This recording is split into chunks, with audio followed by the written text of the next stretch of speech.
Masters Dibble. Masters Dibble.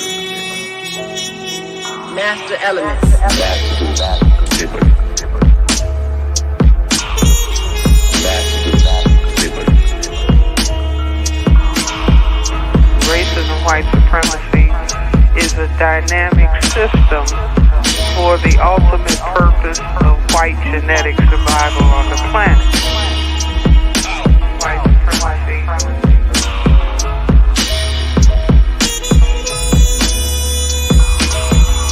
You are in an evil system, a system that is designed deliberately to produce evil thoughts, to produce animosity, to produce violence. Introduction to African civilizations and man-garden civilization. Masters Dibble. Masters Dibble. Master elements. Masters Dibble. Masters Dibble. Master elements.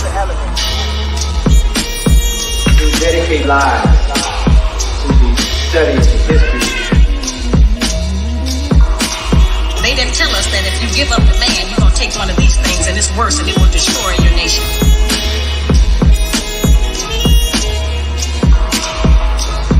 The right way is clearly distinct from error.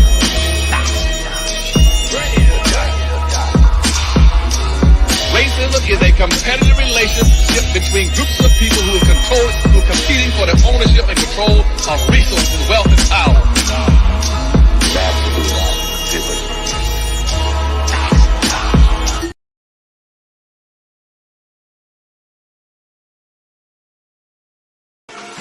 I am a critical thinker, here to bless you with lyrical tinctures. I am the black dot, the point of reference, the metaphysical link to the Moors, the Mayans, the Aztecs, the Incas. I am here to remove the blind spots and clear the view of your spiritual blinker. I am something out of nothing. I am the alchemical bringer of change. My name will continue to linger. I am legend. If consciousness was a game, I would be considered a ringer. I am because we are.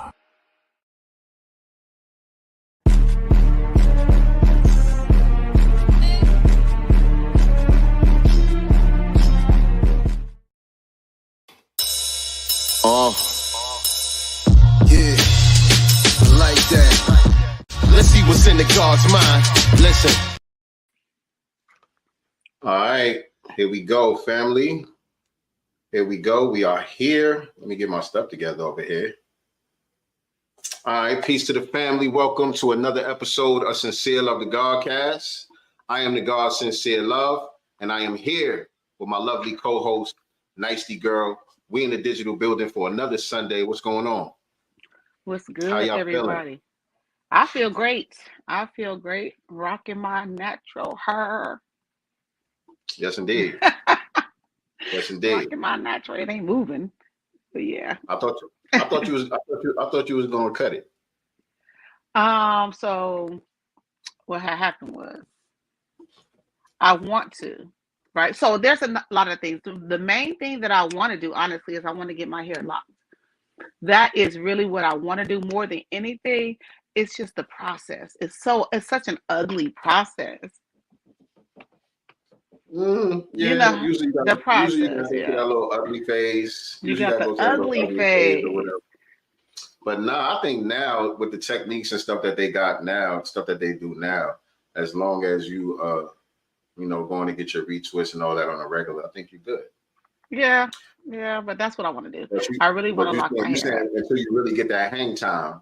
I want a little more hang time. Like I feel like I have more hang in the front. Like in the front, my hair is right here, but in the back, it's like right here. It's like I have a bob, and that's possibly because I did wear a short hairdo, and the sides was really short, the back was short, and I had more fullness. I kept the front, the length in the front, so that's how it's grown. So it's like my back, it's like a bob, like going like this. So I'll have some short ass locks in the back for sure. No doubt, no doubt. Well, anyway, we are here, family. So peace to the gods. Welcome again to another episode of Sincere Love the Godcast. Appreciate everybody being here. Make sure that y'all hit the like button. Make sure that y'all share this out on social media. Let everybody know that we are live right now, family. If you're not subscribed to us on YouTube, make sure you hit the subscribe button as well as the notification bell so you can be reminded whenever we go live with new episodes of Sincere Love the Godcast. If you're watching us from the channel Sincere Love the God, our original channel, that's what's up. But make sure you are subscribed to the new channel, GodCast Enterprises, on YouTube as well. Shout out to everybody coming in the building. Virgo Venom, happy 2024. Peace to you. Shout out to Peter Ogun. Respect, salute to you, King. Appreciate all the support. You definitely one of the A1 cast members, tribe cast members. So appreciate you all. Check in, always supporting. If you didn't get your book already, it should be to you probably tomorrow or the next day. I already sent your stuff out. And anybody else who wants to support what we got going on by purchasing a book, you already know all you got to do is go to godcastbooks.com. That's godcastbooks.com, where you can order volume 1, Seven's Big Move, from our children's book series, 7 the Super Heru. And we are still working hard on volume 2, 3, and the activity book that we want to drop for y'all real soon. We definitely looking forward to rolling a lot of stuff out for Black History Month. So y'all stay tuned for that. Some of y'all have pre-ordered already. Don't worry, we got y'all. We got y'all on lock. We'll probably be running another pre-order sale soon, right before we do the official launch. So y'all stay tuned for everything we got going on, GodCast Enterprises. So again, that's godcastbooks.com. You can order your stuff right now. Get your merch too, man. We got some merch and stuff over there, all that. So y'all go check us out.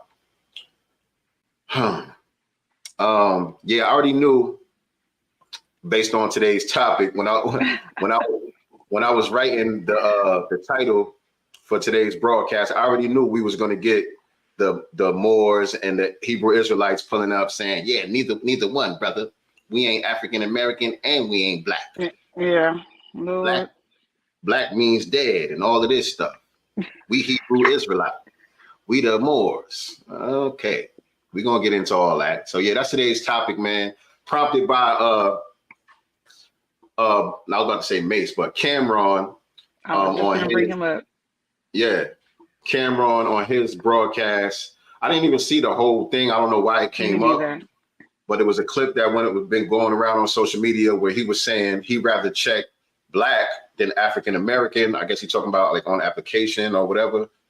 He'd rather check black than African American. I think he said Black American. I think he said Black American specifically. He just said black. Okay. He just said black, and usually that is the other option. Right. It'll say black or African American, or sometimes they say black African American in the same box. Whatever. Since we've been having this delineation movement going on, and we've been defining ourselves as foundational Black Americans, as descendants of freedmen, descendants of American slavery, so on and so forth. Since we've been having this movement going on, we have been getting a little bit of act right from some of the establishment with some of these check boxes that you got to do with your applications and stuff like that. They're starting to change some of that up where you can specify, if your family immigrated here or if you're native to the land here.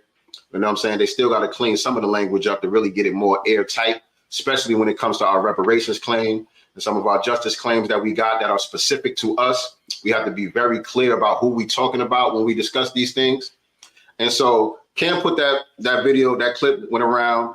And I think when I was listening to Cam talk, it almost sounded like he was just almost repeating what Floyd Mayweather was saying one time. You remember when Floyd Mayweather said something similar to that? He was talking about, when we go to the Olympics, we just fight as Americans. Right. You know what I'm saying? I remember I'm not an African American, or he said I'm not even black. He said when I go fight in the Olympics, I'm just an American. That's you know what I'm saying? Right. To them. So Cam was saying something similar to that. And that thing kind of started going around. And I saw the main person, Dr. Umar Johnson. He shout out to his ass Dr. to the Umar mic. Johnson. Shout out to Dr. Umar Johnson, man. Dr. Umar Johnson, I guess Listen, you gave him his flowers. You gave him you gotta his take the flowers good. in the You gotta song, take but the good today with he the gonna bad. get this work. Today he I gonna still get give this him. work. I still give him his flowers. Well, you know, I just disagree when it come to this, because he posted it and he had a whole long caption on there, and he was basically saying, you know, he disagreed with Cameron, and that us saying that we are American is like us saying that we have no history beyond 1776. The country is only 200 years old, 300 years old, however old it is. And so by saying that we American, that cuts our history off at 1776. Right? And so there was no America reposted it. before our ancestors built it. So if we were already here, how make sense? It just wasn't in America until our ancestors built it. You know, that doesn't mean it wasn't here. It just wasn't named yet. Just like a lot of the African countries weren't named yet. Right. Is Cam FBA? I think Cam is FBA. I think he is. I'm not sure. He may have some. Let's look. He may have some Caribbean background or something. You know, he's from Harlem. There's a lot of that out there. You got a lot of Spanish, dark-skinned Spanish niggas out there. You got a lot of Caribbeans out there, stuff like that. Like I know Jim Jones, he's not FBA. Jewels, I don't think he's FBA. Mm-hmm. But I think Cameron might be FBA. I'm not really sure. Right? But he could be non-FBA, right? And that's even more reason why I'm saying they got to tighten up that language.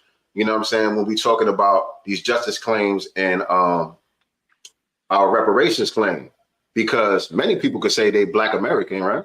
You know what I'm saying? Yeah. If you're American citizen and you Black, it don't matter where you come from, you are technically a Black American. That's not incorrect. You are a Black American. So just having that language, you know what I'm saying, it's not tight enough. You know what I'm saying? It has to get more specific when it comes to delineation. So that's why we got this movement going, and we're gonna keep pushing for that. So you want to just unpack this now, or you want to get into some of the other stories? We can. Now, I think I found his ethnicity too. First, they kept pulling up Jules Santana, who's Dominican, by the way, because they made sure next to Jules Santana, he's Dominican. But Cameron, he was born February 4th, 1976 in Harlem, better known as Cameron. He is an American rapper, actor, founder of blah, blah, blah. Let's just see if we find out where his folks from. And it really isn't given. It just said American. I think he is FBA. Yeah, it's not giving me anything outside of that. And honestly, it just keep pulling up Jules, I guess, because the Dipset or whatever. So yeah, I'm gonna say he's FBA. His last name is Giles, Giles. Giles, I think you pronounce it Giles. Yeah, Giles. So Giles. Yeah. So I think he's FBA. But yeah, Bad Seed, shout out to Bad Seed. He said, I'm a Black American he said, I'm a Black American foundational and native to America. Virgo Venom says, I'm FBA all day. My cousins up in there. Those are cousins.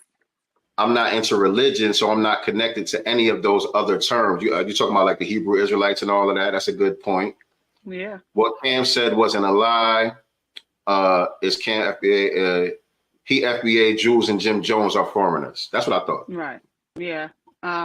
Jules, Jim Jones, Puerto Rican, and Jules Santana, Dominican. That's what I thought. Mm-hmm. What you doing, son?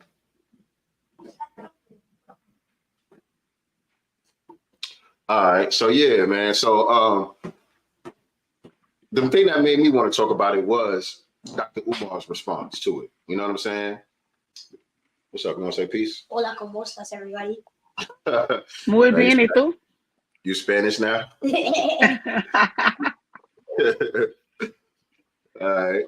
Yeah, man. So his point to me was moot. You know what I mean? Because he's saying us identifying as Americans means our history don't go beyond 1776. And my question was, well, why you don't say that when people call themselves Nigerian?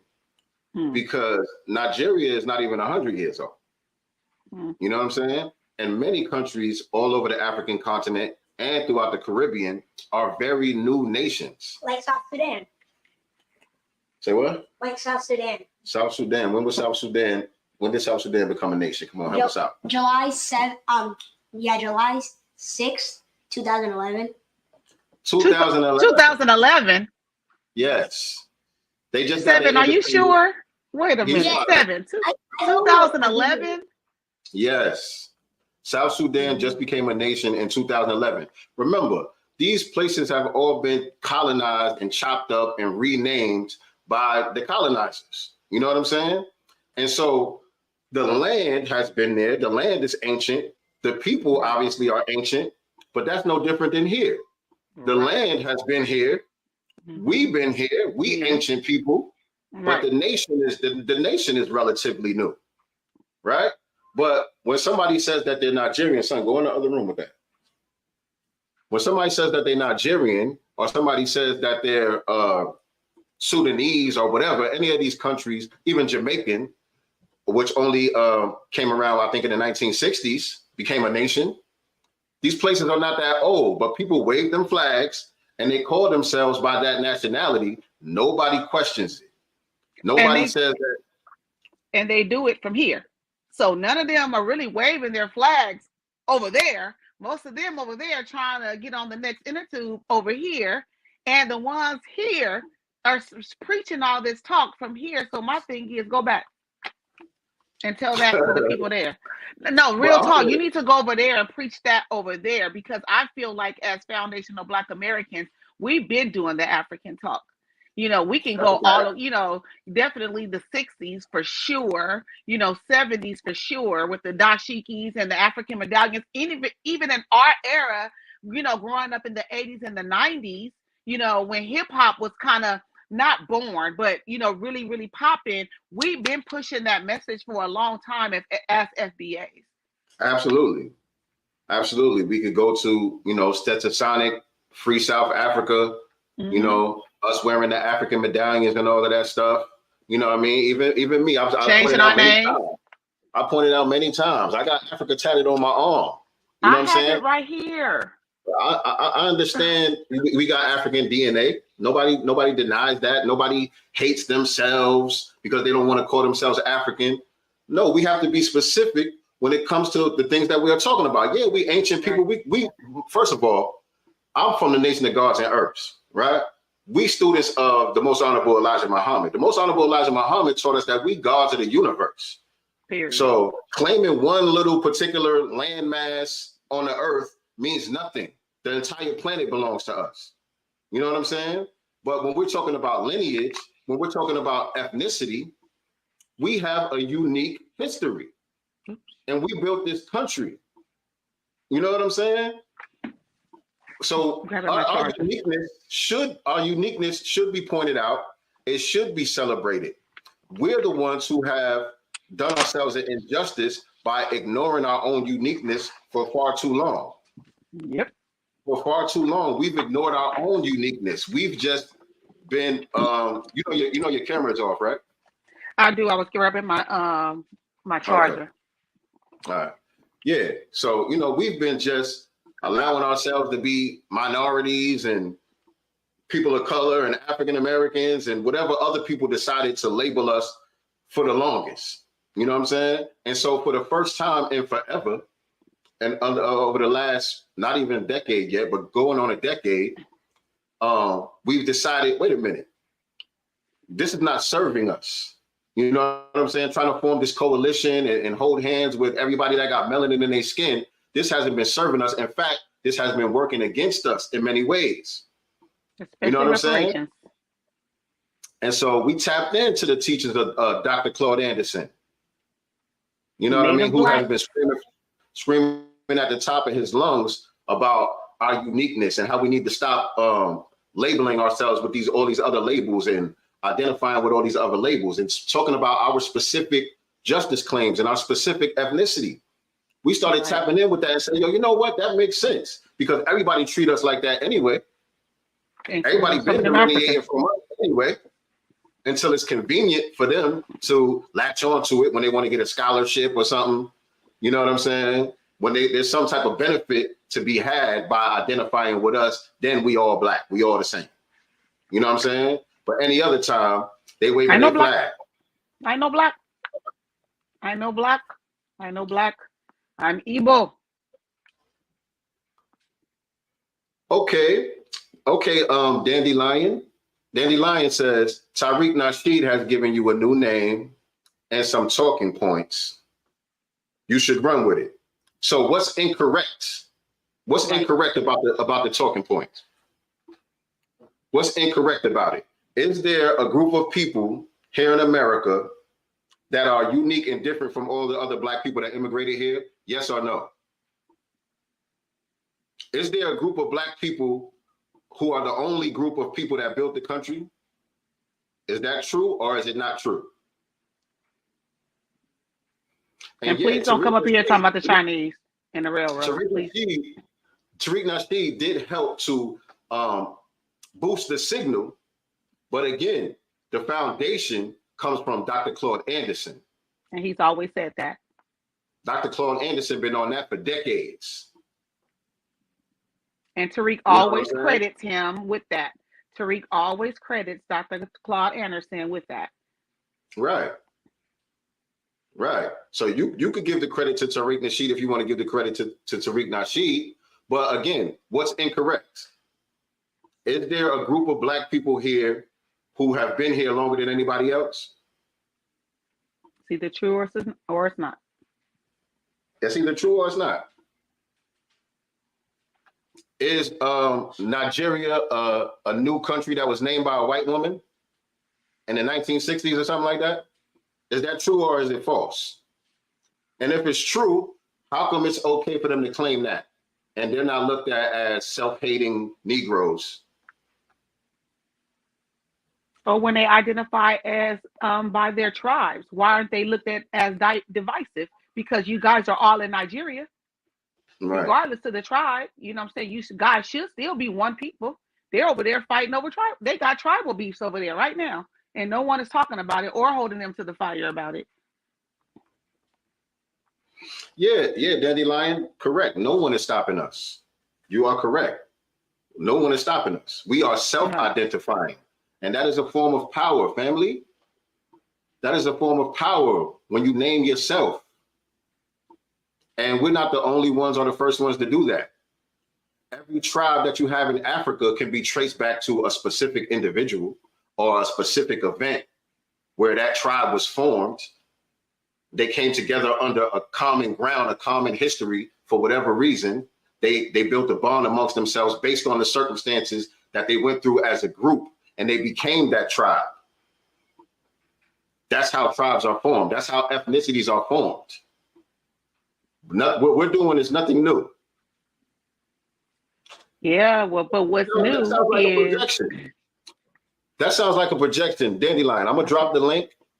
And I would like for you to pull up, brother. He said, "So you hate Nigerians?" He said, "So you hate not?" Who said that? Right. That's the part that has to stop too. You know, because us self-identifying, you know, as by our ethnicity has nothing to do with hating on another, you know, melanated person. That has to stop. Why does us acknowledging our own ethnicity equate to hating Nigerians? How does that work? How does that even work?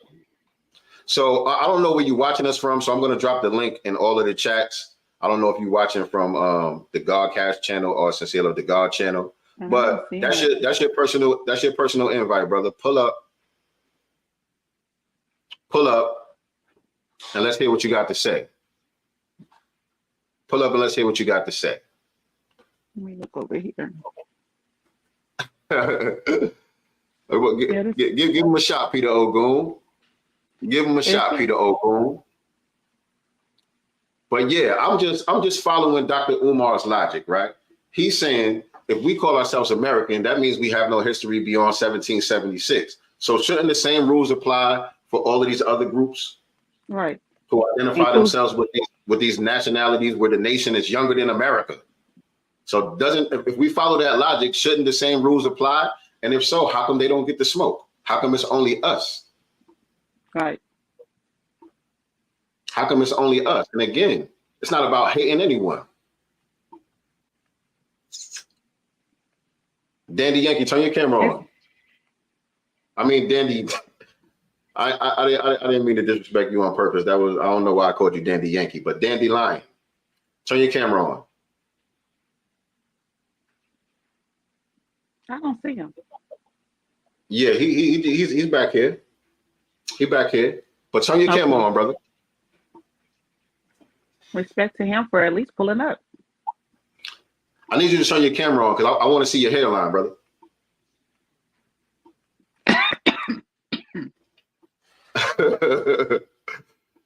You're not gonna turn the camera on? Umar's points don't overlap outside of FBA.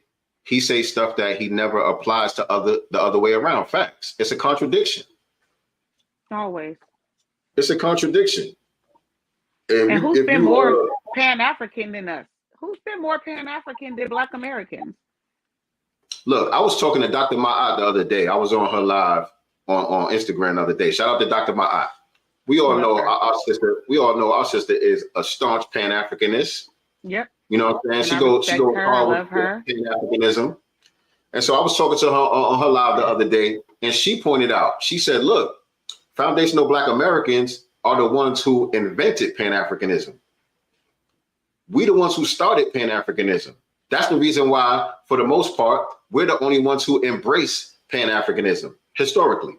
She's talked about how when she goes to these FBA, I mean, not FBA, but these RBG events, when she goes to these Kwanzaa events and things of that nature, these Pan-African events that she throws herself and the ones that she attends that other people throws, she doesn't see many non-FBA people there.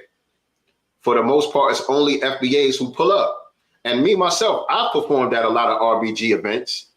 You know what I'm saying? I've been invited, me and RP Beats have been invited to come out and do our thing at a lot of these RBG events. And it's always an FBA brother or sister who's putting it on. And most of the people there are usually FBA.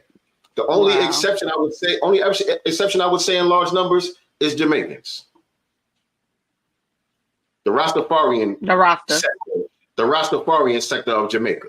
They identify a lot with, you know, Pan-Africanism, and they'll pull up to those type of events and show support and stuff like that. But for the most part, it just be us there. And this is a sister who's, like I said, is a staunch Pan-Africanist. She go heavy with it. You know what I'm saying? And she doesn't see a contradiction when we talk about us being foundational Black Americans. In fact, she identifies herself as a foundational Black American. She doesn't see that being in conflict with her Pan-Africanism. There's no conflict there. It was never a conflict. I don't think that they ever felt that there was a conflict until we started the delineation process on top of discussing reparations. And so in that, they felt like it became divisive and stuff like that because we weren't attaching them to our future check. However, they have, you know, their reparations, you know, people were fighting for reparations for them. CARICOM, who doesn't include, you know, foundational Black Americans, and they don't see a contradiction in that. They don't consider that divisive either. You know, so you cannot have it both ways. We don't have a problem with it at all. You don't see foundational Black Americans jumping up saying, "Oh, that ain't right. Why y'all not including us in CARICOM?"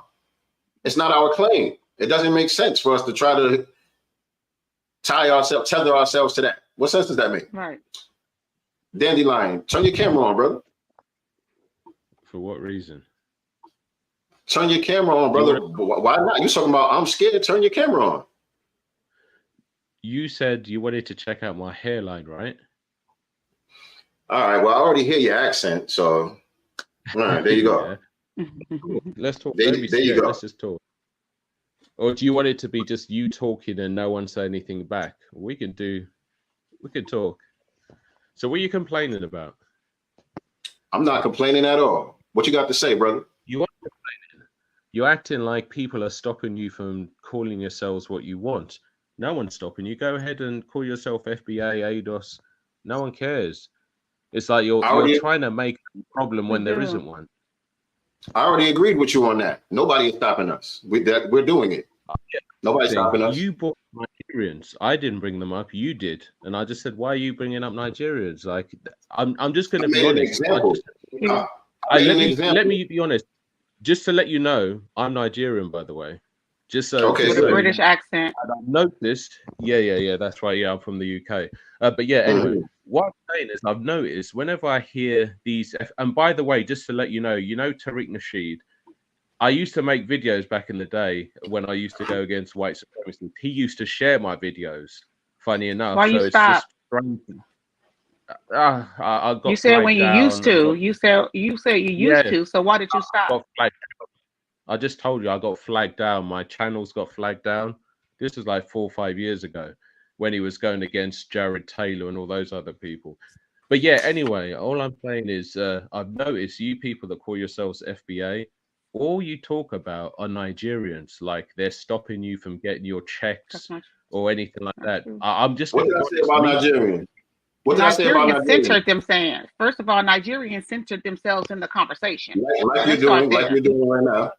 Right. Not just true. Just like you're doing right now, Dandelion. But I asked you a question though. What did I say about Nigerians? Whenever I talk. What did I say about Nigerians? Oh, I'll say, you said, did you not just say how apparently the word Nigeria only came up in the 1960s and how come Nigerians get to call themselves that? You said it. Like you're literally saying stuff.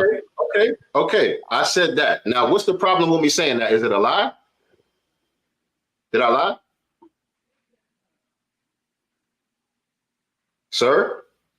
It's either the truth or it's not. Oh, and please don't do any of the gagging up stuff. And you know what? We can even go deeper, okay, if you want.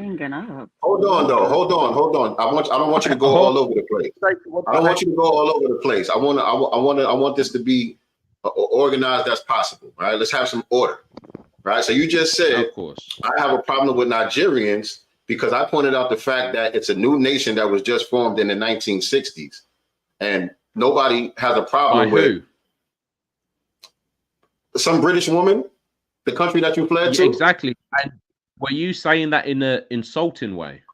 Now, how am I insulting? I'm just stating a fact. Why are you insulted by me stating the fact?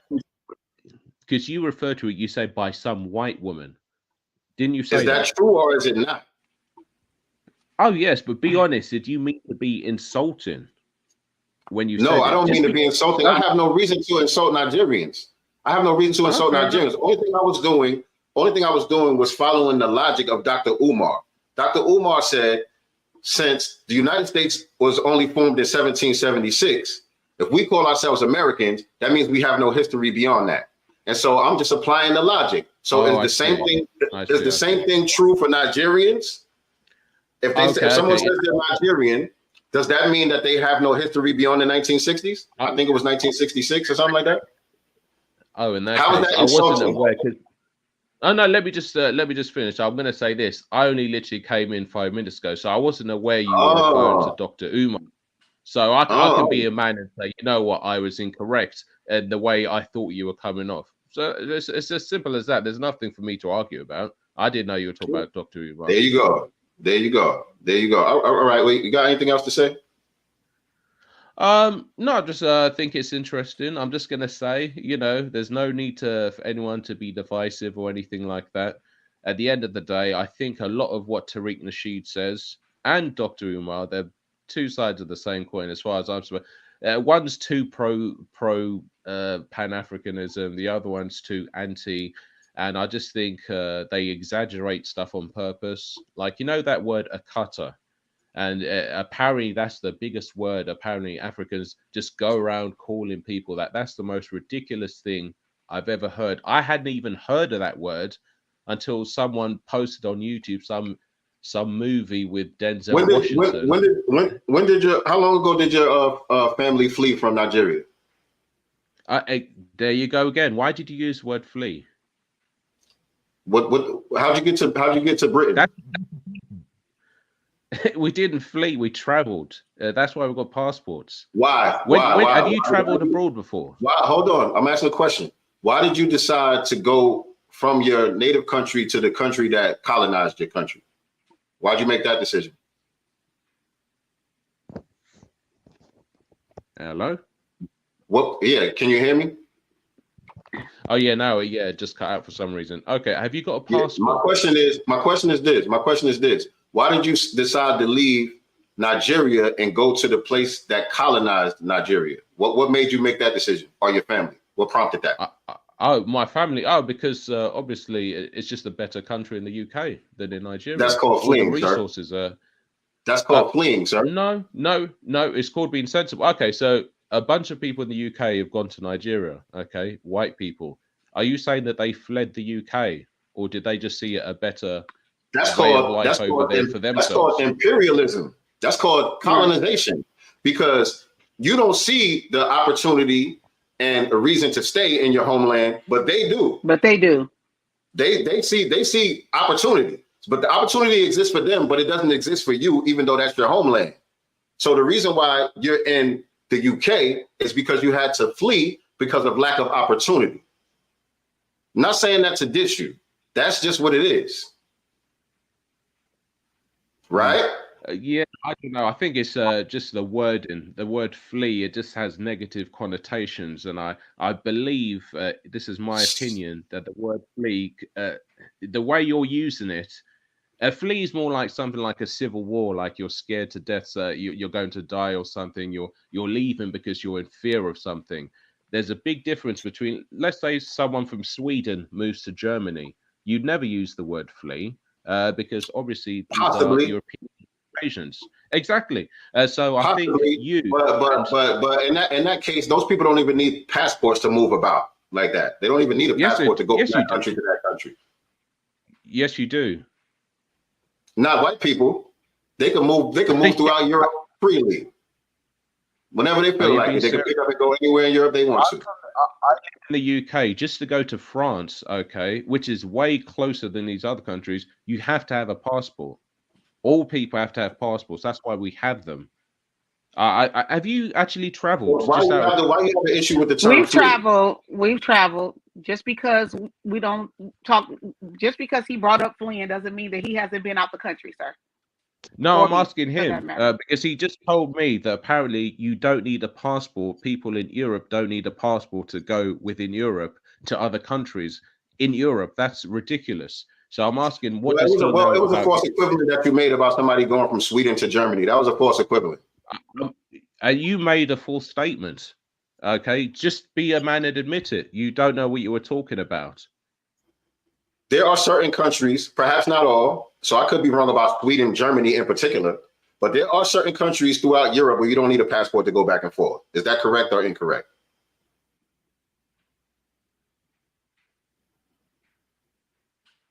Am I making that up, or is that true? Which ones? Educate me, because I'm not aware of this. I don't want to go on a tangent about that. I don't want to go on a tangent about that. I want to stick to the topic. Okay, I don't want to go on a tangent about that. So, you're looking my question again. Why do you have a problem with the term flee? Because it doesn't apply. Flee, you're talking about civil wars and things like that. When you use that word, you know civil war. Why didn't say anything about civil war? We had a civil war here. We've been under attack here. We've been dealing with oppression and terrorism here, but we haven't fled. Well, you couldn't at the time, could you? Because you were slaves. We're talking about right now. We're talking about now, today. Right now, you're not in the civil war. You're just exaggerated. We've had it though. It's a part of our history. When was this? We've never fled. The point is, we've never fled. We're still here. We still fighting against the oppression. We still stand up to white supremacy right here on our homeland. Those are good talking points, but the thing is, when someone tries to respond, you just talk over them. When was the civil war? I allow you to talk. You're just all over the place. You're just all over the place. He can drop out now. Your audience could see this. Oh yeah, kick me off because you're scared. It's that simple. Scared of what? Scared of what? I'm still on my homeland. My entire family stayed right here. I didn't kick him off. Nowhere. I didn't kick him off. He left. I didn't kick him off. He kicked himself off. I didn't push no buttons. I didn't kick him off. He left. I allowed him to talk. I wasn't cutting him off. I don't like, the divisive talk. anytime you hold them, accountable for fleeing, their own homeland. And I don't want to hear for education and opportunities and things like that, because we created education and opportunities for ourselves here. We created our own language to communicate with one another while in bondage. So I don't want to hear that you guys are only leaving or fleeing because of education and more opportunities, when you should stay at home and demand those opportunities there. Fight for your own country, fight for your own land. Why are you, and then you coming on here with a British accent? Right. Completely colonized. Right. You're talking about we ganging up on you. This is Sincere Love to Godcast. Okay, this is our broadcast. You hopped on here. We didn't come to your broadcast. We didn't come on your live and start talking smack. You came over here. Also, let's point out the fact that he was a Tariq fan until Tariq started talking about delineation. So again, when it's no longer beneficial to them, now we got to chop up the deuces. We're not messing with you FBAs no more, because, you're not uplifting us or bigging us up anymore, which Tariq has never, bigged them down. He hasn't never said really anything bad other than the truth. So if the truth is bad, I'm sorry, but it's your truth. And you have right. And that's what he was saying. That's what he was saying about fleeing. Well, it has a negative connotation. It has negatives. No, it's just the truth. You don't like the truth. That's kind of your problem. That's kind of your problem. But anyway, we got migrants fleeing on the borders here now. He fled from the broadcast. I didn't kick him out. He fled again. In the words of our sister Just Eve, I guess he needed a flea bath. He went to go take a flea bath. Lord Jesus. But anyway, man. Anyway, like I was saying, so that was my thing with Dr. Umar's argument. Like, it don't make no sense, dude. You know what I'm saying? Yeah, we know we ancient people. We the original man. Totally. That's a whole nother conversation, though. But the United States of America doesn't owe reparations to the original man. The United States of America doesn't owe reparations to anybody just because they got melanin in their skin. The United States of America owes reparations to a specific group of people. So if we don't have the ability to self-identify with a term that nobody else can latch onto, then how do we effectively go after that justice claim? How? They don't want us to. They don't want us to. If we just say we African American, we minorities, we black, if we just go along with what all y'all trying to tell us we need to go along with, then how do we get to our specific justice claim handled? That was the thing. We're not really supposed to get to it. They want us to have the illusion of it all. It's just an illusion for them. As long as they can keep us, talking that minority talk, talking that Pan-African talk or African-American talk and things like that, then we're not going to get it, because I personally don't think CARICOM is really doing a lot of fighting. Not the type of fight that we're doing here on American soil for our reparations. Mm-hmm. Yeah, they really just started turning up when we started making noise. Right. Now they want to have conferences and all that in Washington, D.C., no less. Right. Why aren't you having that in France? Right. Y'all coming over here, linking up with the Democrats, having y'all Pan-African CARICOM conferences, trying to undermine what we doing because you see the momentum taking place over here. Right. And they would rather see us not get it because they can't attach themselves or latch themselves onto it. So they rather nobody get nothing. Right. Talk about divisive. That's selfish. Because their reparations is just being here. Right. The fact that you have somewhere to flee to, that's your reparations right there. You just being in the UK, Dandelion, you just being in the UK, that's good enough for you. You good. Long as you ain't got to take a shit in the stream, you straight. Right. And you think we're supposed to be content because we got toilet bowls. We supposed to be content and shut up and stop banging on white supremacy because we got running water in the house. No, we're not satisfied with that. We don't believe that the white supremacists are supposed to be in control. Y'all think they're supposed to be in control. That's just the way it is. That's just nature. In your mind, that's just nature. They're supposed to be on top and in control, and we're supposed to just get in where we fit in. We don't believe that. And accept crumbs. Why is anyone else worrying about what we call ourselves anyways? Good question. Shout out to Brother Daniel in the chat. Jeff Will, shout out to Jeff Will in the chat.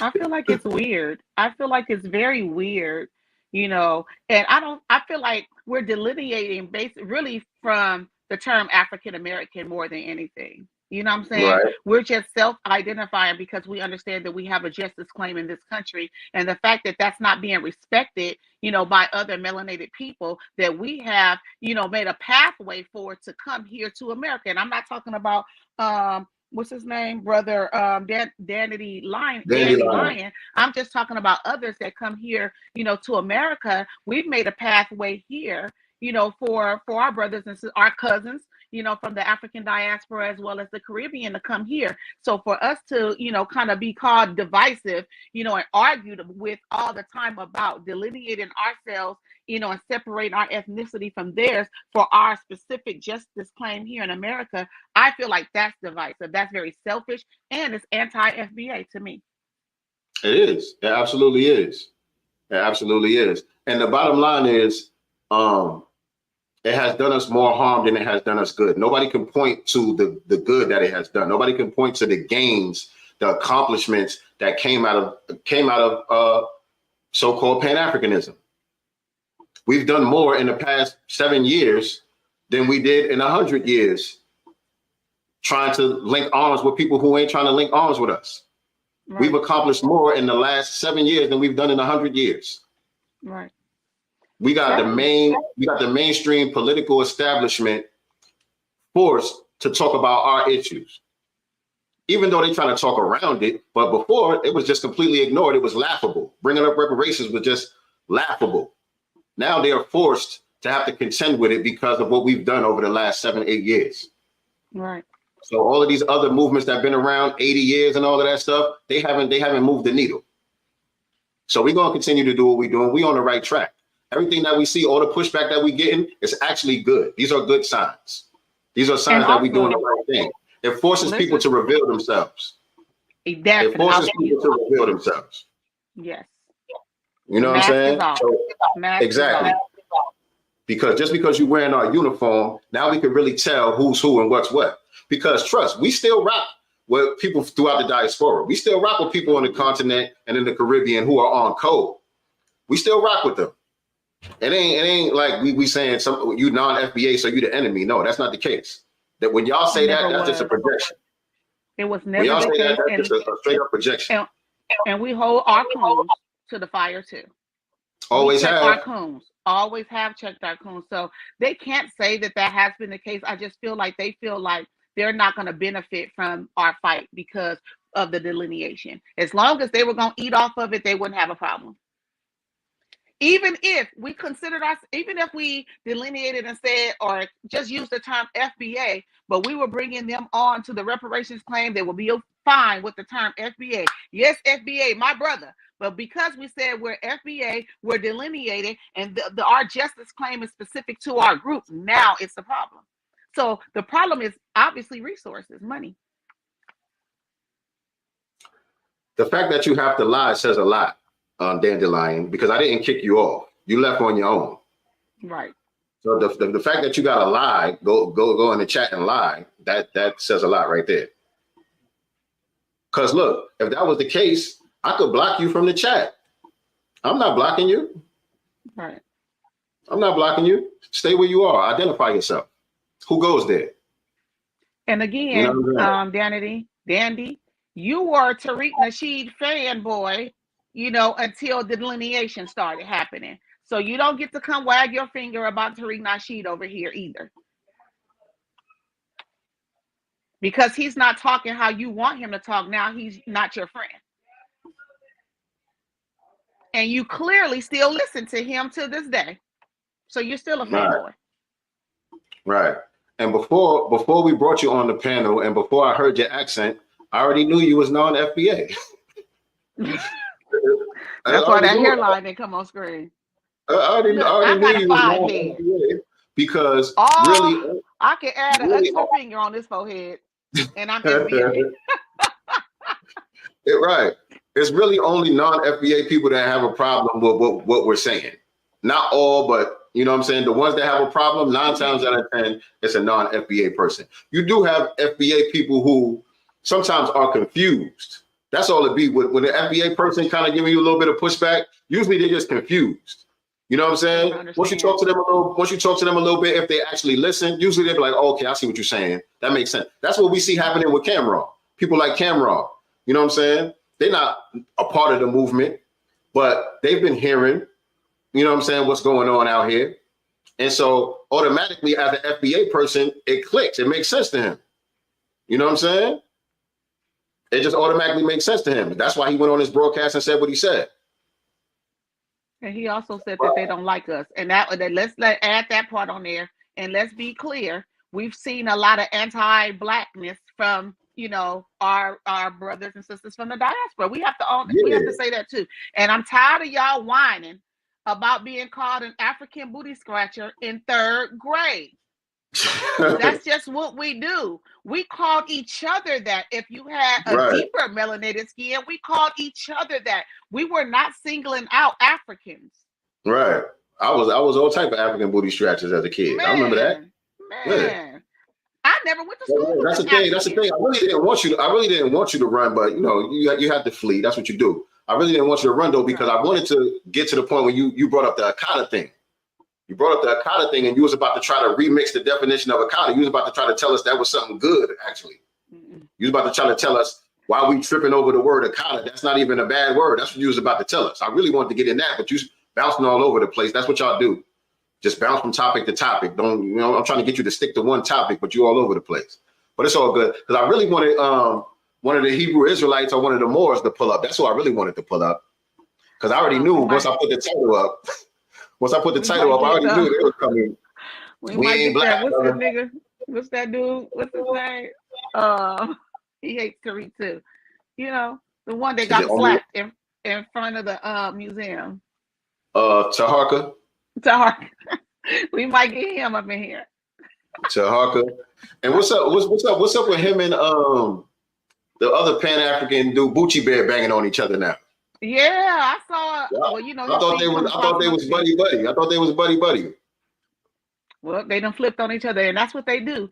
You know what it is?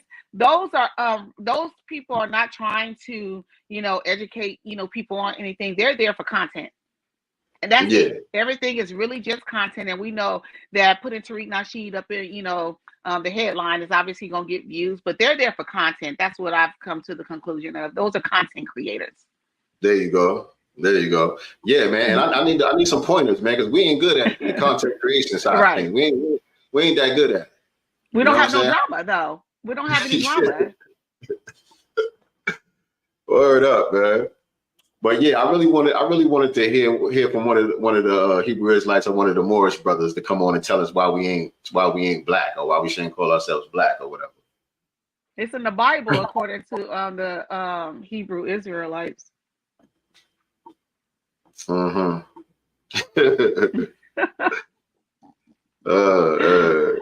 It's biblical according to them. What's up with the personal attack, Dandelion? I haven't attacked you personally, brother. Yeah. I need to go get a job and all that. Why do you assume I don't have a job, brother? Right. Oh, is that one of those FBA niggas don't work and we lazy and all that? Is that what you're trying to say? I'm a lazy nigga. You don't work hard. You don't work hard. Dandelion, am I a lazy nigga? Is that what you're saying in my chat? You need to work hard, nigga. Damn. Stop asking the white man. What are we talking about? Stop asking the white man to help you. We only going to be able to get to a few more of the topics. So make sure you pick the good ones, because we already an hour into the broadcast. Hour in. So let me see. Where do I start? Do we want to talk about Haitian American and political scholar Dr. Claudine Gay of Howard University? Yes, we do. We want to talk about her. And you know, shout out to our brother Dewan B, who pointed these two headlines out. So one moment. Hold on, but frame it for people who might not know what's going on with that. So Dr. Claudine Gay, you guys know that she was the president over at Howard University, who has just been, well, they say she stepped down, but I think fired for plagiarism. I'm laughing at y'all in the chat. So, but she is an Haitian American. Sometimes. Now, once she resigned or whatever, it says why Black excellence is never enough. But she was Haitian when she got the job.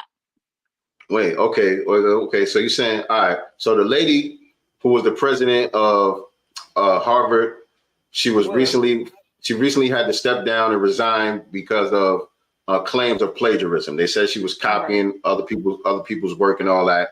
But really, something else prompted it, though. I forgot what it was that they really was mad at. They used that as the excuse to get up. They used that as because she was in support of Palestine, so she made some pro-Palestine comments. Yeah, that's what it was. Yeah, she made some pro-Palestine, free Palestine comments, and they went and said, "Okay, well, we already got something on you," because whenever they give y'all these positions, they already got something on you. They don't put nobody in these positions unless they have a way to yank their chain just in case they get out of control.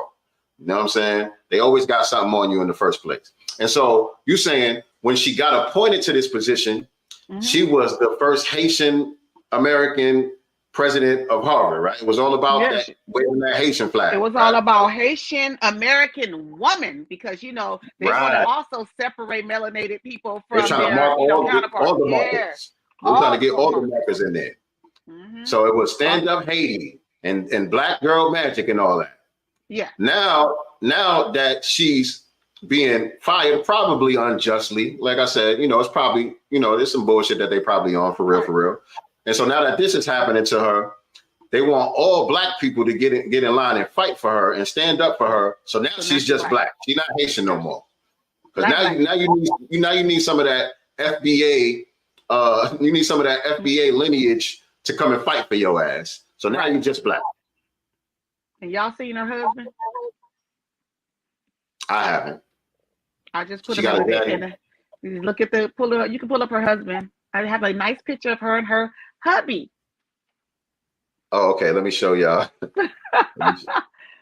Not surprised at all. Not surprised at all. Share screen. Hold on. Let me show y'all. Oh, Lord. The usual suspects. Usual suspects, of course.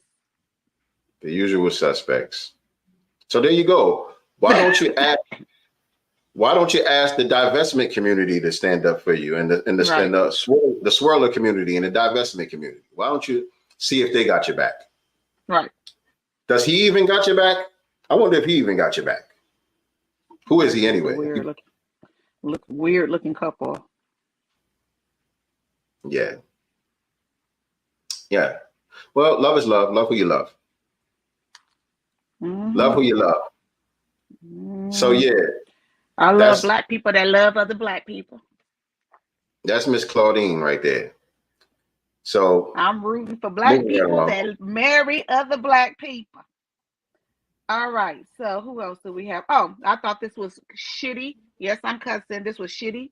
I'm disappointed. I'm not surprised, by the way. So, you know, I'm definitely not surprised. But former Aurora police officer convicted in Elijah McClain's death, sentenced to 14 months. Now, we all know somebody that sold weed and got longer than that. Did Michael Vick do more than that? I did more than that. I did more than that for a dirty urine. Right. Wow. I did more than that because I had THC in my urine. Crazy.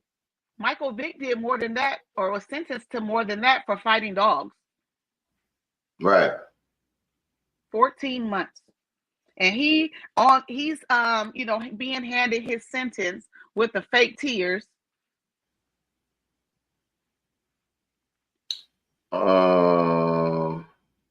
Most of that sentence more than likely is going to be suspended, you know, for, you know, a certain amount. So he'll probably be out in 7 months, around there. Yeah. And applying with another police department later. Either in another county or another state. 14 months. So look, we haven't been on since last Sunday. right? So we gotta talk about Cat Williams, and we gotta talk about the Epstein. We gotta talk about the Epstein list also. Yeah. Cat, how many views that thing got by now? Because the first day it was like almost 10 million dudes. It was 10 million views or something on that video. Let me see if I can find it. And one day. Let me go to. So what was your thought? What was your thoughts, Nyctee? Well, you know, everybody done talked about it. Everybody done gave their takes on it already. You know, it's kind of almost out of the news cycle now, but we here. It's Sunday, so we got to give our take. What was your thoughts about the whole Cat Williams? I thought it was hilarious because, you know, his delivery. I feel like a lot of it was comedy for sure. You know, as far as his delivery of everything, but a lot of the things, some of the things we had already heard before, such as the situation with Steve Harvey and Bernie Mac, him trying to contact the producers or whatever, the director of Ocean's 11 to try and get that part. So that was something like, dang, like, okay, they're still talking about that till today. As far as the stealing of other comedians' material, I did not know about that part, but of course we're here in the internet era, and as soon as that shit went off, you start seeing clips. Cedric the Entertainer, you know what I'm saying? So it almost make you, you still feel like these people are funny. Don't get me wrong. You know, that's not going to go away. But I was disappointed because these are older veteran comedians, and then you guys are stealing, you know, material for up and coming Black, you know, comedians. So I felt like that rubbed me wrong. You know what I'm saying? Because, you know, we're all, you know, you guys are all Black. You're trying to make it. You know, we're all trying to get our big break, and to steal material, you know, from young up and coming artists, you know what I'm saying? That was just like, and then you did it on the Kings of Comedy. So at this point, you've already made it. You know what I'm saying? So that rubbed me so wrong once I start seeing the receipts, you know what I'm saying? And then the stuff that he was hitting on about the dresses, we've been talking about that, you know, here in New Black Media for sure. So it was refreshing, you know, to hear, you know, that he actually has standards. He has principles that he will not, give up for money, you know. So that's what I'm really. It was funny. It was funny. Yeah. And I agree with you. Like you said, most of those guys are funny to me. They still funny to me. They're entertaining. You know what I mean? I like some of Kevin Hart stuff, Steve Harvey stuff. You know, Sid has some funny stuff, you know, barbershop and stuff like that. That don't change, you know, how I feel about them as entertainers. But I always separate the art from the artist anyway. And so for me, the thing that's been in question, and it was about a lot of their integrity. But Steve already told us it wasn't about integrity for him. So Cat didn't really have to blow the spot up for him. He told us that his damn self when he was going back and forth with Monique. Right, it's the money game. Be out here trying to hold on to no integrity. It's the money game. Remember, it's the money game. Okay, so Steve told us what it was. So no surprise there. You know what I'm saying? But I thought overall, looking at the whole thing, I thought it was brilliant from a marketing standpoint for Cat Williams. Obviously, it's going to be something coming out real soon. He's probably going to be doing another special, or even if he hits the road. He's on tour. He's on tour. I mean, he already sells out everywhere he goes, but now it's going to have to be a couple nights in a row. It's going to have to be a couple nights in a row each city. It's going to be off the chain. So from a marketing standpoint, it's brilliant. And it shows his understanding of the internet landscape. How to make things move on the internet. He already knew this was about to do numbers. When Shannon Sharp was looking all worried and scared, start bucking his eyes and all that, Shannon Sharp thinking he about to get shut down. Right. He said, chill. He said, chill. This nigga, your life about to change. You let him know, nigga, your life about to change. And that goes along with what people have been saying about Cat Williams and his generosity. Everybody has been giving testimonies about what Cat Williams has done for them. Just giving people money, helping people out, buying people cars, giving people jobs, all type of stuff that people have been coming out in droves testifying about the good that he has done for them. And so this was another act of generosity, an act of kindness on his part by him going to Shannon Sharp's show. Because like he mentioned, he could have went to Joe Rogan or anywhere. You know what I'm saying? And it would have did the same numbers. or even more. You know what I'm saying? Because now you tap into a whole nother audience. But he almost did that almost as a favor for Shannon Sharp. Like, you know what? I'm about to blow up the spot. I'm gonna give this to another brother. You know what I'm saying? And so I looked at it from that standpoint. I can't do nothing but pop my collar and salute Cat Williams. Of course, you know, somebody talking for 2.5 hours or however long it was, you're not going to agree with everything they said, right? And so, go ahead, you good. And so, you know, we could talk about all of the stuff that we all agree about, but I thought he was off with the Michael Jackson stuff. Well, he didn't even go into detail though. He really, and I honestly, when he it was said enough that, detail for me. I didn't know though. Like honestly, I had never heard him myself talk about Michael or R. Kelly. So when he brought that up, he was like, I got canceled, you know, for talking about Michael Jackson and R. Kelly. And I was sitting here like, well, I never heard it. I was still looking for shit. Like I never heard that. So that was new. I don't remember the canceling part, but he's probably referring to you know, probably some of the other entertainers having a problem with him, you know, going in on Mike. But I remember him on stage going in on Mike and stuff like that. But when I see a comedy set when somebody's doing that, that's fair game. To me, it's jokes. Right. It's just jokes. You know what I'm saying? That's different. But we all know, you know what I'm saying, the feds had Michael Jackson under surveillance for over a decade. Right. You know what I'm saying? They done analyzed this man's life from top to bottom. And if they ain't find nothing, ain't nothing there. You know what I'm saying? They wanted to put him in jail. They couldn't do that, so they killed him. Right. Right. So that part I wasn't feeling, and he was giving DL Hughley a lot of props. I don't know why. Oh, yeah. Yeah, when he said there will be no DL slander, I was like, nigga, I'm slandering. Like he's off code. Heavy slander on the DL Hughley side of things. Sorry. Heavy slander on the DL Hughley side of things. Right. Because he slanders us as a group. You know what I'm saying? And to me, all of the cooning aside, he's the least funny one. Right. I never thought he was funny. You know what? He's good at roasting. I will give you that because I've seen him live too. DL Hughley is better at roasting than he's a good roaster, but at just holding a set, you know, keeping you engaged with actual comedy, no. And that's what I learned from him when seeing him in the past. When he's not getting the reaction that he needs from the jokes, you know, from the audience, then he'll start to just go into the audience and pick somebody to just start roasting. And that's his thing, because the comedy part does fall flat.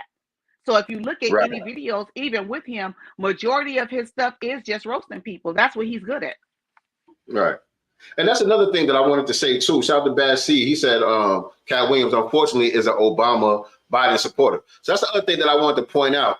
Just because, well, I'll speak for myself. Just because I might agree with a lot of stuff that Cat Williams was saying, I respect him as an artist, as a comedian and all of that stuff. I hold him, you know what I'm saying, as one of the greats of his generation. Doesn't mean that I think he's a saint and that he's B1 and that he's one of us. No, I don't think that at all. I feel the same way about him like I feel about Dave Chappelle. You know what I'm saying? Yes, they're a breath of fresh air. And when it comes to Black entertainers, you know what I'm saying, for being independent, speaking truth to power the way that they do, I give them their props for that. But that doesn't mean that I think that they're one of us because they're not. Majority of them, honestly, are not. And the responses, though, of the comedians that he went after, who said he was lying yet? Nobody. Has anyone said he lied? That's the part that got me.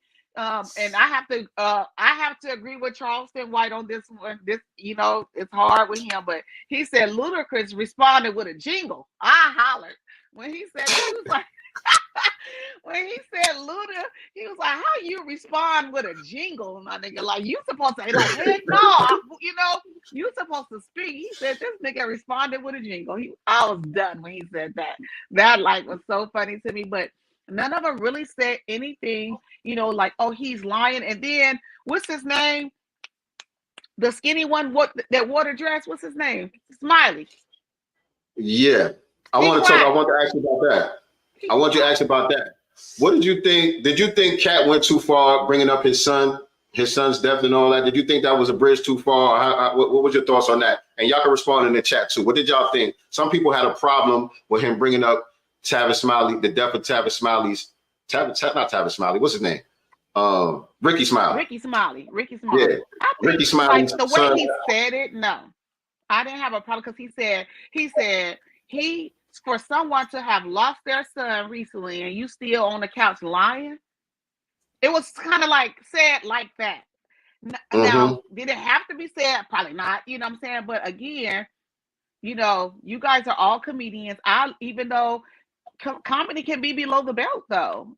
You know, a lot of times, you know what I'm saying? And also I just think that Ricky Smiley going over here crying, it was a way to get sympathy. I'm sorry, because you don't wear these dresses, people calling you out, and you looking real weak. You know what I'm saying? Damn what Kat said. At this point, I'm looking at your goofy ass for crying. You look weak out here doing that goofy shit. Right. No. And my opinion on Tavis Smiley also, I never really thought Tavis Smiley was funny like that. I don't even know a lot of his work. I don't even know a lot of his work other than, you know, he's on the radio. Since I've been down here, I know he's on the radio and stuff like that. And I think it's funny when they call up people and prank people on the phone and shit. But I never seen him, and I didn't even know he was Santa Claus in Friday After Next. I didn't even know. I don't even remember him. Listen, I don't even remember him. Like all the characters, you guys, who remembered him? I did not know that was him. He wasn't memorable at all. At all. None of his stand-up stuff has been memorable. He hasn't played no memorable roles like that. I mean, but you know, you got your lane. You know, you do the radio thing. You know what I'm saying? You got your church audience and all of that. Be content with your success. You're still successful. But you know, you ain't no Cat Williams. You know what I'm saying? You wasn't playing Money Mike either. You was not playing no Money Mike. If I'm the casting director, you're not gonna get the part as Money Mike, bro. That was not even the audition he should have stepped into, personally. Yes, Ricky. I keep saying Tavis Smiley. I'm talking about Ricky Smiley. I keep saying Tavis Smiley. He should have never auditioned. He should have never auditioned for that part. You don't give pimp energy. I'm sorry. It wasn't gonna work. Yeah. And did you hear what Ice Cube said? Ice Cube was like, yeah, a lot of what he said was correct. That's what he started the sentence off with. The only thing he disagreed with was the rape scene. You know what I'm saying? That I guess that was supposedly written there. He said that was never there. Again, some of the shit Cat was saying was Cat. Okay. Right. You ain't reading no 3,000 books. You ain't reading no 3,000 books a year, nigga. I don't give a damn how smart you is. Right. You ain't reading no 3,000 books. That was Cat. First of all, you busy. Nigga. You on the road. You raising 7 kids. He said he did that. But he said he did that between like the age of 7 and 11. Oh, he was reading 3,000 books a year. Yeah. Like, come on, man. I got a son. I got a son that been reading since he damn near could talk. I don't even think he read 3,000 books yet. Right. That's a lot of damn reading. Right. Maybe 300. He meant to say 300. He meant to say 300. I mean, you know, to me, the whole interview came off like a comedy set. So that was another brilliant aspect of it. You know what I'm saying? He was performing at the same time he was doing the interview. So he was marketing himself. He was making it funny. And he was revealing some truths. You know what I'm saying? Right. That's brilliant. You know what I'm saying? And that's what Tariq Nasheed does. You know what I'm saying? Right. That you know what I'm saying? At the same time he roasting people, he's selling deodorant. You know what I'm saying? He'll roast a nigga about being musty and he promoting the deodorant at the same time. And he dropping some real truth and some facts about, you know, whatever the topic may be. Yeah. You know what I'm saying? And so to be able to do all of that simultaneously, you know, that ain't no easy feat. That ain't no easy feat. That takes talent. That takes talent. It takes you know, obviously you got to have some knowledge and some consciousness about yourself. But yeah, that's what I saw Cat doing on there. And that was the most impressive to me. And also, I feel like he was using the things that he knew would get headlines, the things that he knew would make the internet go crazy. He was using that to get to some of the real gems that he wanted to actually drop. Because he did drop a lot of gems in there. You know what I'm saying? A lot of life jewels was all throughout there. And I feel like that was his real objective. But he knew what he had to do to get the eyeballs and the ears. You know what I'm saying? So it's definitely a skill. Did you guys also catch at the end of Ice Cube's, live where he's like, I put a lot of people on, you know what I'm saying, in my movies. I still act. Ain't nobody called me.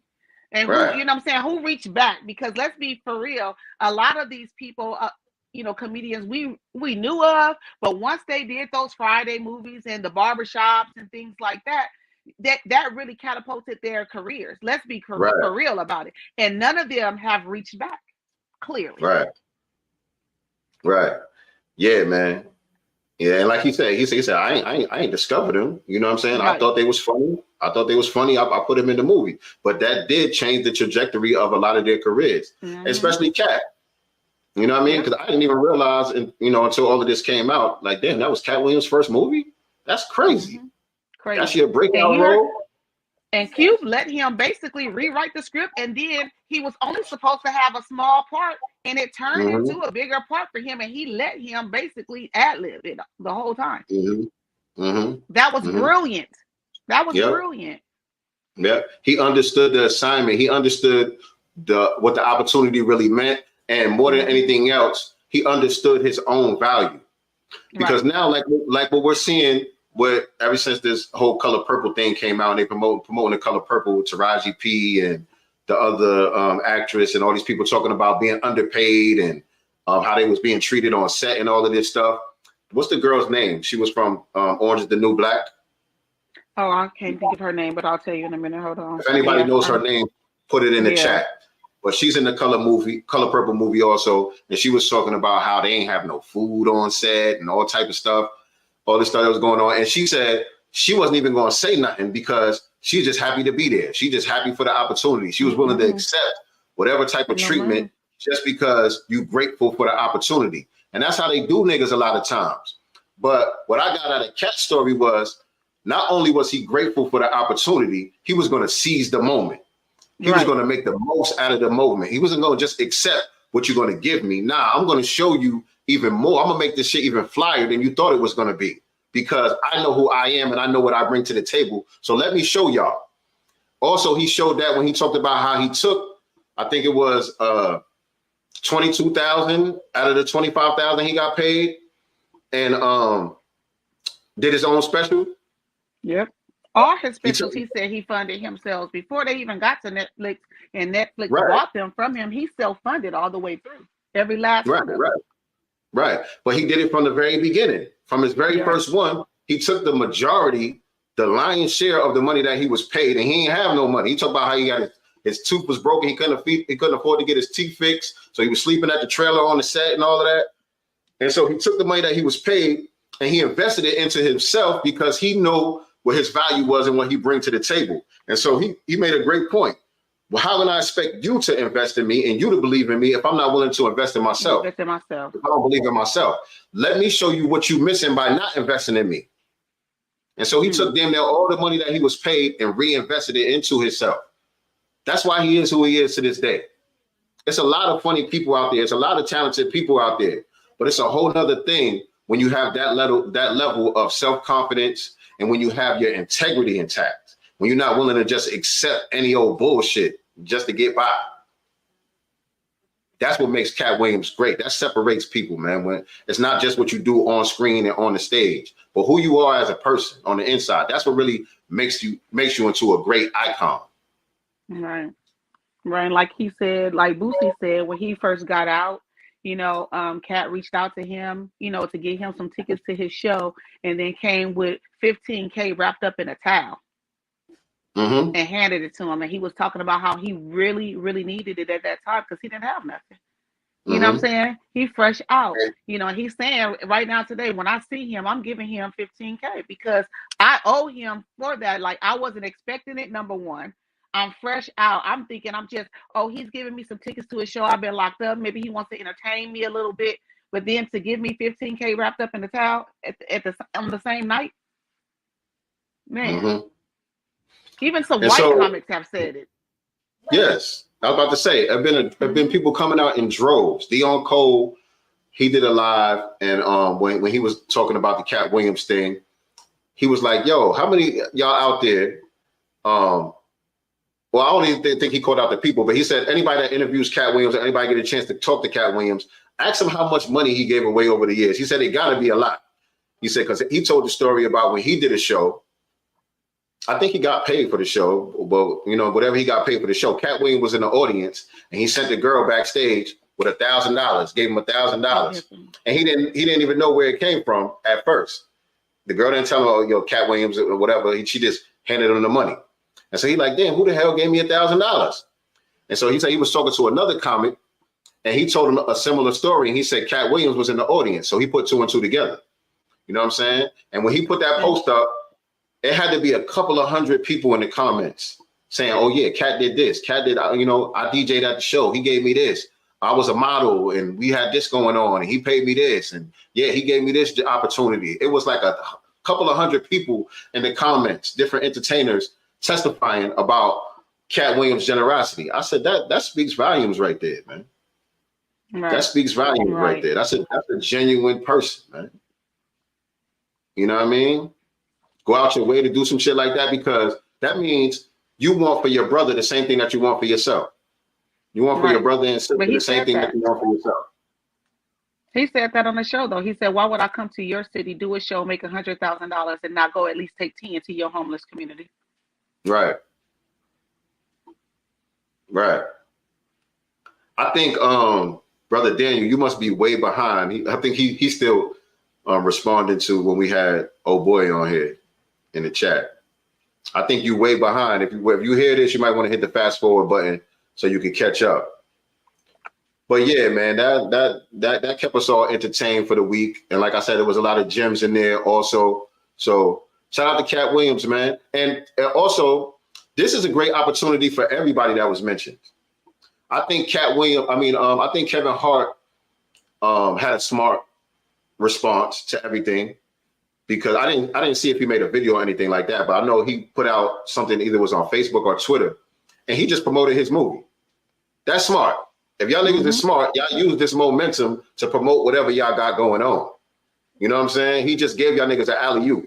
And Kevin Hart was smart enough to peep that. Kevin Hart said, you know, whatever. Cat Williams said whatever he said. You know, much respect to that brother. But I think y'all should go check out my new movie coming out on Netflix this Friday. Y'all really going to enjoy that. That's how you do it. If it's stand up, I'm sorry, ain't nobody finna look at that, because Kevin, stand up is not his thing. He got some classics. He got a couple classics though. He do got some whack ones, but he got a couple of classics too though. Laugh at My Pain was hilarious. I think it was Big Little Man. I think was the other one. He got a couple of classics too. So it's hit or miss with the stand up, but when he get it right, he get it right. You know what I mean? Because all right, that was memorable. He got some joints. And before we get off that topic, we did talk about the thing with the dresses too, right? And I've been a little bit conflicted about this whole thing. Of course, we always talk about the rituals, the humiliation rituals and stuff like that. And so it's a couple of things. I recently watched the movie JoJo Dancer. You remember that movie, Richard Pryor? I do, and I the name, yes. The movie itself, no. Like I can't think of clips, but I do remember that name, JoJo Dancer.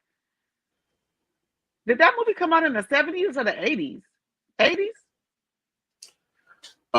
It came out in the 80s. Cash, Good TV. I'll get to you in a minute. But anyway, what I wanted to say, I recently watched the movie JoJo Dancer. JoJo Dancer is brilliant, man. I haven't watched it since I was a kid. So anybody who hasn't seen JoJo Dancer in a long time, if you weren't an adult when you watched JoJo Dancer, go back and watch JoJo Dancer as a grown man, as a grown woman. You will have a whole different view on it, especially if you're conscious. The movie, to me, not only was he being very autobiographical and telling his story and all the stuff that he went through, he was also exposing Hollywood in a lot of ways when you really look at the movie. You know what I'm saying? Okay. Because he was in a dress in the movie. It was a scene where he was in a dress. He had a full face of makeup and all that stuff on. When he was trying to get on, he was trying to come up in the comedy scene. But it was before he actually got to Hollywood that he did that. But it really shows in the movie how his life truly spent out of control once he hit Hollywood. Even though he came from fucked up circumstances where he grew up in a hoe house. You know what I'm saying? His mama was a hoe. You know what I'm saying? His daddy was abusive and all of that stuff. Even though he came from those messed up circumstances, he was a very smart kid. He had a lot of potential. and he was a good kid. You know what I'm saying? And his grandmother, you know, even though she ran the whole house and all that, you know, he had a special relationship with his grandmother. She instilled a lot of confidence in him. He had a good trajectory that he was on until he hit Hollywood. That's when really everything spun out of control. And I felt like that was I felt like that was kind of an expose on Hollywood, and it was brilliant for him to do it the way that he did.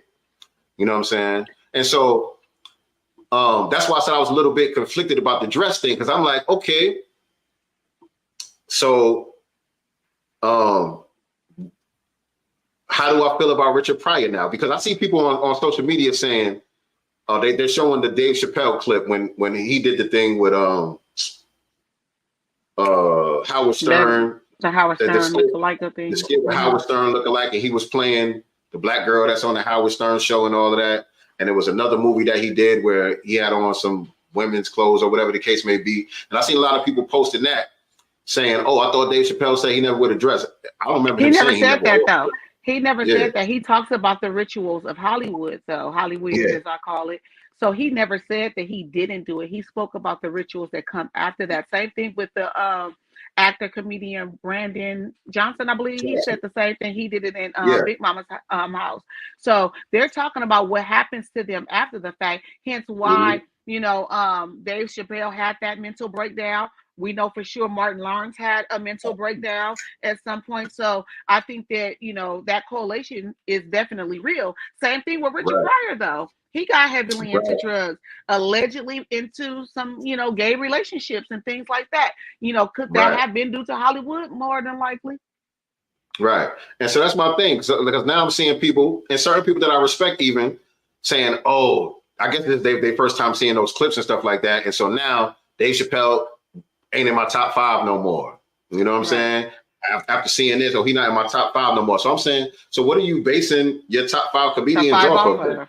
Right. Yeah, what are you basing that off of then? Because that don't take away my admiration for Richard Pryor or Dave Chappelle. None of them. You know what I'm saying? And they still also, great. Ain't nobody fucking with them. Right. But also, even with Dave Chappelle, I'm sure right now he understands the errors of doing something like that. But he was also a new and upcoming, you know, comedian trying to find his way. But he understands that now. So am I going to hold him, you know, for what he didn't know then? Today, absolutely not. He grew from that. Exactly. You have the right and room to evolve and grow and have new standards for yourself. You know what I'm saying? Just like you said, that was a great example with the Brandon T. Jackson kid. You know what I'm saying? He said Cat Williams was the only one that was trying to warn him. And he thought Cat Williams was, you know, trying to ridicule him at the time. He said, but you couldn't pay me $1 trillion now to do it. Right. You know what I'm saying? So people have the right to grow and change. You know what I'm saying? I'm not going to condemn you forever because, you know, whatever you may have done in the past, especially something like that, whatever, because you might have been looking at it the way a lot of people look at it as just a skit, or it's just a funny bit, it's just a prop or whatever. And so to me, I don't even look at the Madea character in that same category, because Tyler Perry, he created that. He was doing that on an independent circuit when he was just doing his stage plays and all that. That wasn't something that Hollywood brought to him. You know what I'm saying? That was something that he created. To Hollywood. He decided to do. You know what I'm saying? So he did things on his own terms. So I don't look at that the same way as some ritualistic buck breaking thing, even though, you know, it might make you more appealing to Hollywood. They're like, okay, you know what I'm saying? We already got a man in the dress. We ain't even got to break him. You know what I'm saying? It might you know, make the pathway more easy for you, but he still did it on his own terms, and I can respect that. And he's still a little moist. But and also, but what do you feel about that? I don't know if you guys seen the video. Wait, what you said? What you said? He's already a little moist. He's moist. So it wasn't too much, you know, they didn't have to break him. He came moist, and he already came with the dress and the wig. But what do you think about that video that was circulating with that pastor who said that Tyler Perry basically made drag queens more acceptable into the church community? I don't think that's true. In the church community, though. Yeah, I understand what he was saying. And yes, the church embraced Tyler Perry and the Madea character, but it didn't open up the floodgates where now a RuPaul is acceptable. You know what I'm saying? Madea, yeah, they cool with Madea. They love Madea. They support Madea. They're going to see all the movies. You know what I'm saying? He can even, Tyler Perry can even lay hands on people and give them the Holy Ghost. You know what I'm saying? But for $1 million, I would too. But he's implying that basically, you know, he made it acceptable in the church for drag now, but he didn't, because now if drag queens show up, it's still going to be the same pushback. It's still going to be the same smoke that it always been. Not in Atlanta, because it's the dudes that's wearing the heels up in there in them churches, you know, tapping on them tambourines out there. Look. Gay people always been accepted in the black church. Gay people always been accepted in the black church. But in Atlanta, they're wearing beards and heels, though. It's different. I've never seen that here. Now, you know that they're moist. I've never seen that either. I've never seen that they're moist, but they don't have no heels. Atlanta is a different place, so I don't know what's going on. I can't speak for the church in Atlanta. I don't go. I don't attend, so I don't know if they got that type of shit going on. But I don't think they having drag queen Sunday schools. I don't think that's what's going on in the black church. That's the white supremacy. They are softening up, but it's not because of what Tyler Perry did. It's because you got people like Jamal Bryant kowtowing to the LGBT community. You know what I'm saying? Because they so tapped in with the Democrats, and this is the Democratic agenda. You know what I'm saying? Right. So they're trying to you know, now they out here apologizing for previous stances and all of this other stuff. That's what's softening up the stance for the black church. It's the preachers who are tied in with these Democrats who are going out there trying to convince the congregation to be more accepting. You know what I'm saying? It's not for a scandal. Jamal Bryant, once they're done using your ass, they're gonna, you know, produce your little scandal. And you'll be the next one whining on social media for forgiveness and everything too, as soon as they get done with using his butt. And also, I wanted to say this because I did Google JoJo Dancer, and our brother, our ancestor now, Paul Mooney, co-wrote that movie. Co-wrote which movie? Oh yeah, JoJo Dancer. Yeah, JoJo Dancer. I'm looking in here. I see Paul Mooney. I was like, wow. Yeah, and Paul Mooney wrote and co-wrote a lot of Richard Pryor stand-ups. Wow. Yeah. Paul Mooney, that guy. Paul Mooney, that guy. And they was good friends. And we all know he was a little moist too. he got a little sugar in his thing too. But shout out to Paul Mooney. That's all. He was on code though. He was on code now. Absolutely. He was definitely on code. Now look, Quasar 9. I don't know if you're behind in the broadcast or not. If you are, press fast forward when you get to this part and catch up. But Quasar 9 says African American, foundational Black American is nowhere in the Constitution. Okay, and what does that mean? We were also 3/5 of human beings in the Constitution. Right. So next. And again, this is about primarily this is about our reparations claim. And so Japanese is not in the Constitution. Nope. They got reparations from the United States. What was it called? Asians, Pacific Islanders, and all of these people is not in the Constitution. But they got specific hate crime bills and stuff and money allotted specifically to them. The LGBT is not in the Constitution. You know what I'm saying? Israel is not in the Constitution. They get billions of dollars every year. It's Germany, and we're right now. That didn't even happen. The Holocaust didn't even happen in America yet. We pay for it. All right. I'm going to drop the link, Quasar 9. I don't know where you're watching from, but I'm going to drop the link in the chat. This is your personal invite to come on and say what you got to say. There you go right there. That's the link right there to the stream. If you'd like to come on and say what you got to say. I'd like to hear what you got to say about the topic. Appreciate you tapping in. In the meantime, everybody else, make sure you hit the like button, family. Share this out on your social media platforms. Let everybody know that we're live. We ain't going to be on here too much longer. But Quasar 9, pull up. And while Pull up. we're waiting on Quasar 9 to pull up, I just wanted to make an announcement. So one of my friends out in the North Las Vegas area, my sister Akiko, her daughter Cassidy has her daughter, 18-year-old daughter Cassidy has been missing since Wednesday.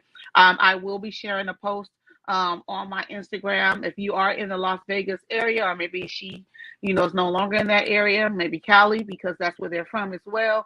We want to make sure that we get Cassidy home safe and sound. Prayers out to my sister Akiko for a safe return of her daughter Chastity. No doubt. No doubt.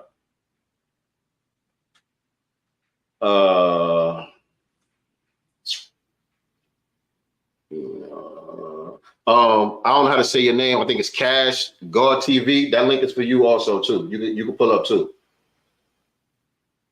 You can pull up also. Want to hear what you got to say? On camera. Yeah, if you're gonna pull up, y'all gotta get on camera, man. If y'all gonna pull up, y'all gotta get on camera. If you don't want to get on camera, don't even click the link. Because we measuring foreheads today. If you don't want to get on camera, don't even click the link. But who was it? Cash and who was the other person? Quasar. The link is in the chat.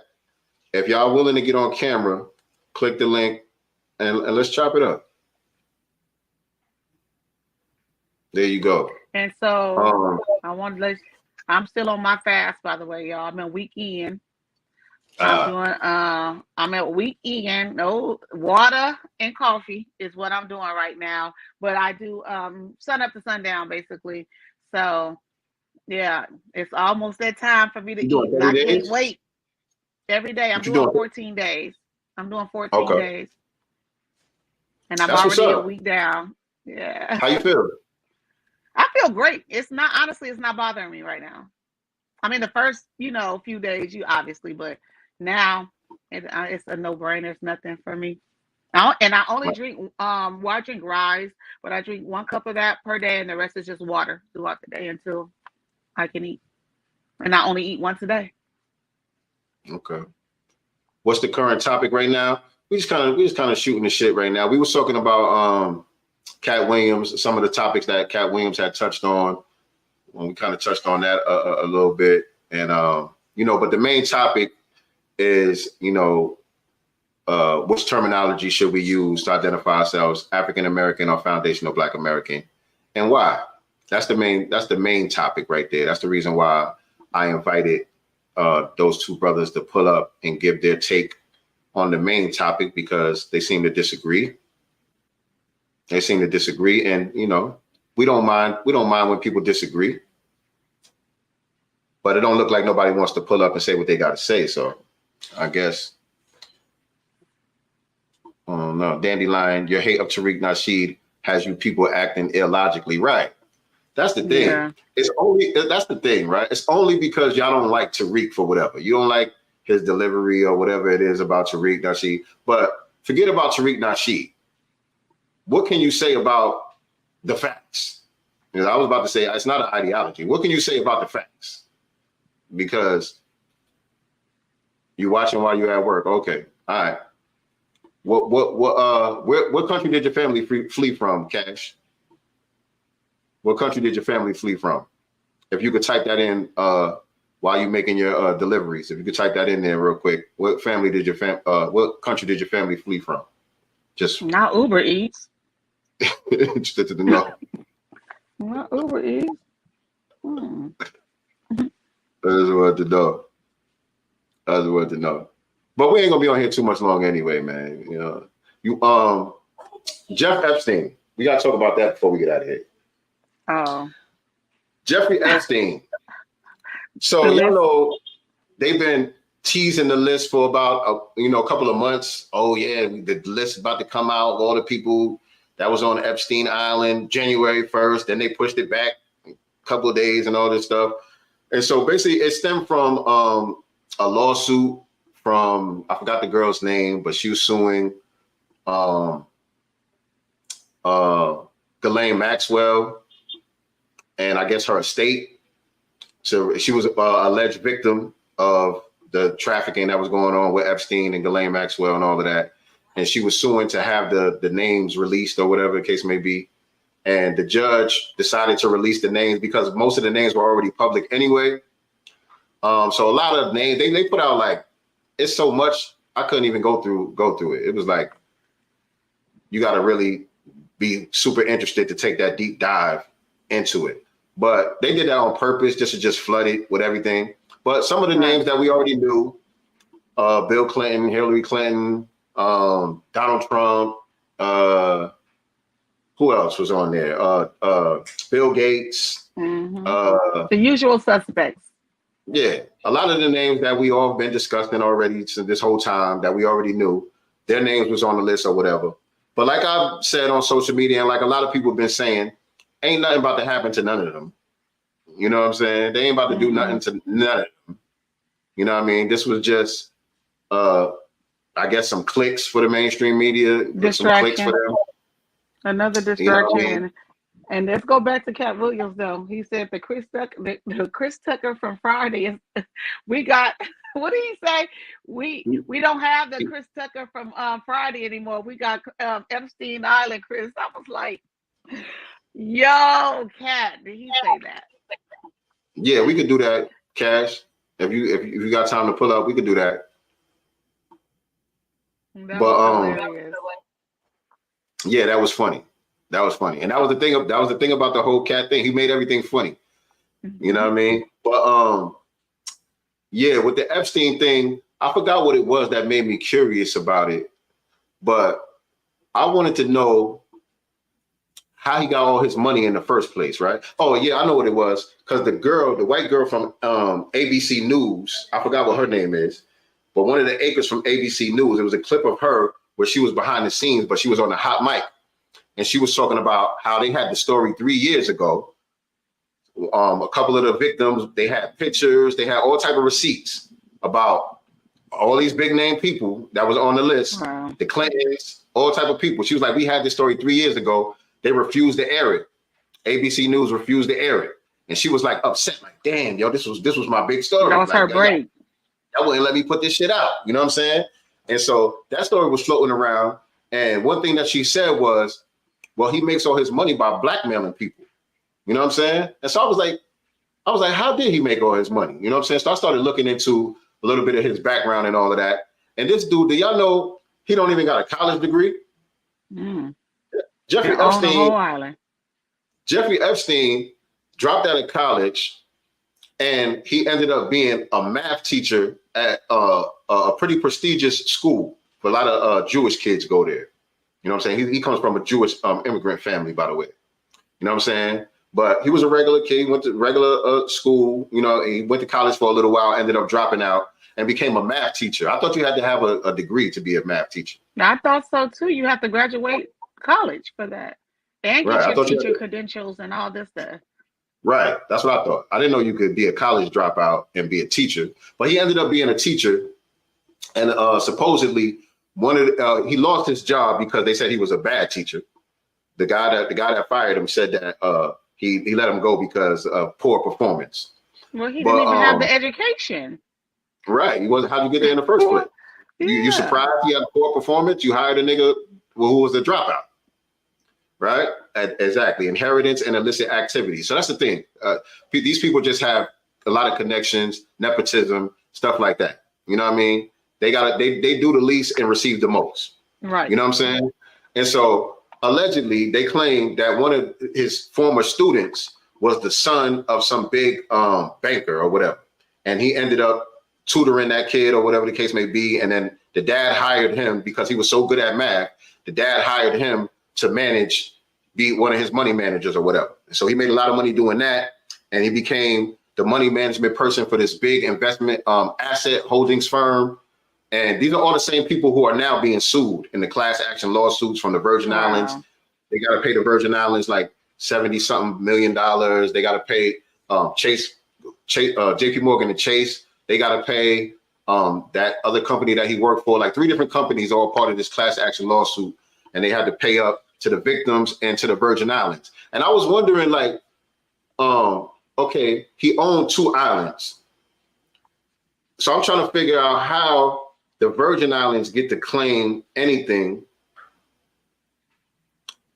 because to me, they were co-conspirators just like the bankers, because they're saying, okay, they're saying they're suing the banks and stuff. JP Morgan and chasing all of them is getting sued because they say, well, they benefited from his activities. They made money off of his sex trafficking endeavors and all of that. And so you guys benefited from it too. The Virgin Islands, you know what I'm saying? The government or whatever the case may be, y'all was in cahoots with him also. Right. So I didn't going over really there against some of them gals too. I didn't really understand how that made them eligible for anything, but whatever. That's neither here nor there. Where was I going with that? I was talking about how they say he made his money from these investment firms and all of that. Oh yeah, all of them are, after they had to pay what they got to pay, they're found innocent of any wrongdoing. None of them, you know what I'm saying, are supposedly involved with any of the wrongdoing. They just have to pay up. You know what I'm saying? So the point I think the overall point that I want to make is what Brother Daniel was alluding to in the chat, that these people get in these positions just based off of whiteness, man. That's it. Ain't $1 million worth of whiteness. Man.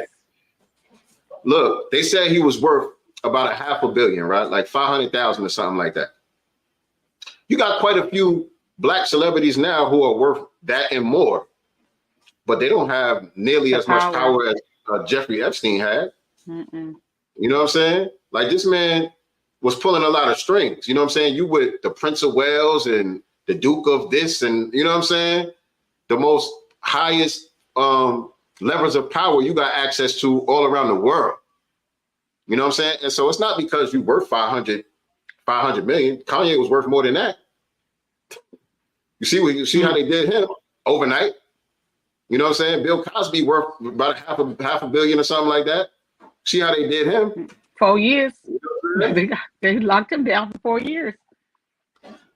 And so, do you think? What's your thought? Do you think Jeffrey Epstein committed suicide? I'm gonna give you three. I'm gonna give you 3 options. I'm gonna give you 3 options, and this for y'all in the chat too.